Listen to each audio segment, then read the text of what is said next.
एक घना और शांत जंगल था। चारों ओर ऊंचे ऊंचे पेड़, सूखी पत्तियों से ढकी जमीन और ठंडी हवा बह रही थी। सर्दी इतनी तेज थी कि जंगल का हर जीव ठिठुर रहा था।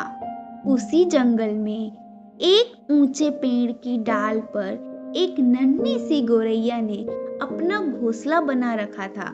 वह अपने घोंसले में बैठी ठंड से बचने की कोशिश कर रही थी। उसी पेड़ के नीचे 3 बंदर जमा थे। ठंड से उनके दांत बज रहे थे, शरीर कांप रहा था, इसलिए वे आपस में सटकर बैठे थे। लेकिन ठंड कम होने का नाम नहीं ले रही थी।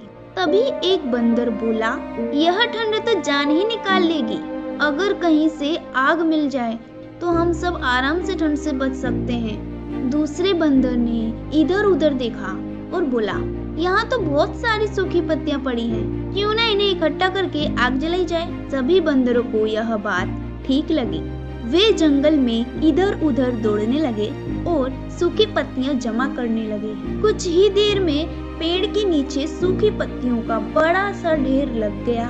अब बंदर गोल घेरा बनाकर ढेर के चारों ओर बैठ गए। लेकिन समस्या यह थी कि आग कैसे जलाई जाए, यह किसी को नहीं पता था।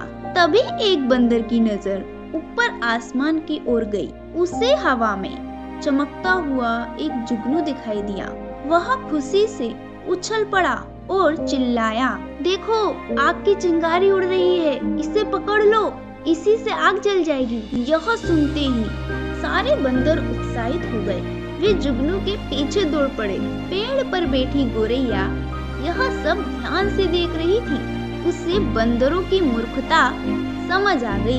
वह चुप न रह सकी और बोली, बंदर भाइयों, यह आग की चिंगारी नहीं है, यह तो एक जुगनू है, इससे आग नहीं जलेगी। लेकिन बंदरों को यह सलाह बिल्कुल पसंद नहीं आई। एक बंदर गुस्से में गरजा, मूर्ख चिड़िया, तू चुपचाप अपने घोंसले में बैठी रहे। इतने में एक बंदर ने जुगनू को अपनी हथेलियों में पकड़ लिया। उसे सूखी पत्तियों के ढेर के नीचे रख दिया गया। फिर सारे बंदर जोर जोर से फूंक मारने लगे। काफी देर तक कोशिश की गई, लेकिन आग नहीं जली। गौरैया ने फिर हिम्मत करके कहा, भाइयों, आग ऐसे नहीं जलती। 2 पत्थरों को टकराकर चिंगारी बनाई जाती है, या 2 सूखी लकड़ियों को रगड़कर आग जलाई जाती है। उन्हें अपनी गलती मानना मंजूर नहीं था। वे आग न जल पाने से पहले ही परेशान थे। एक बंदर गुस्से से चिल्लाया, बहुत बोलती है यह चिड़िया। क्रोध में आकर वह बंदर पेड़ पर चढ़ गया। उसने बेचारी गौरैया को पकड़ लिया और जोर से पेड़ के तने पर दे मारा। गौरैया नीचे गिरी, उसके पंख फड़फड़ाए और कुछ ही क्षणों में उसकी जान चली गई। बंदर वहीं खड़े रह गए। ना आग जली, ना ठंड कम हुई और एक समझदार जीव की जान बेकार में चली गई। सारी रात बंदर वैसे ही ठंड में बैठे रहे। अब उन्हें समझ आ गया था कि गलती किसकी थी, लेकिन तब तक बहुत देर हो चुकी थी। सीख, मूर्ख व्यक्ति को सीख देने का कोई लाभ नहीं होता, उल्टा सीख देने वाला ही नुकसान उठा बैठता है।